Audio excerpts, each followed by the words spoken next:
సరే రైతు బంధు పైసలు పడ్డాయా మరి? పడలేదు. ఉం? రుణమాఫీ అయిందా? రుణమాఫీ కొద్దిగా ఉండే అయిపోయినట్లున్నది, కాకపోతే ఖచ్చితంగా తెలియదు. రుణమాఫీ మరి మద్దతు ధర ఉందా పత్తికి? మద్దతు ధర ఉందా?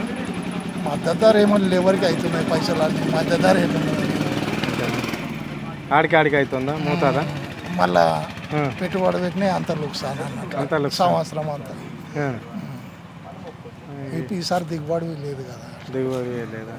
మరి ఎట్లుంది 1 ఇయర్ పాలన కాంగ్రెస్ పార్టీది? ప్రజలు ఏమనుకుంటున్నారు, మీరేమనుకుంటున్నారు? ముందు ఏమో ఇక ప్రజలకు మనకేం తెలుస్తుంది, అంత మనమే దున్నసరిగా దుల్ల